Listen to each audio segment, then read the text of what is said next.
মা, আমরা একটু পার্লারে যাব, 5,000 টাকা দিন তো। পার্লারে কি করবা? পার্লারে গিয়ে চুলের ট্রিটমেন্ট করাবো। তোমাদের কি মাথা খারাপ হয়ে গেছে নাকি? জানো কত মানুষ শরীরে ট্রিটমেন্ট করাতে পারছে না, আর তোমরা চুলের ট্রিটমেন্ট করাবা? আপনি টাকা দেবেন না দেবেন না? আমার কাছে কোনো টাকা পয়সা নেই, যাও।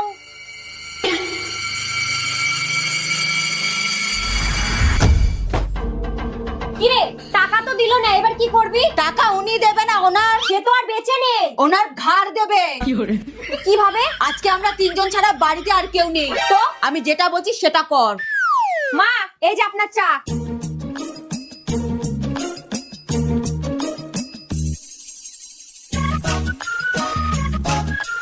হ্যালো, হ্যাঁ, তোদের লোকজন সব রেডি তো?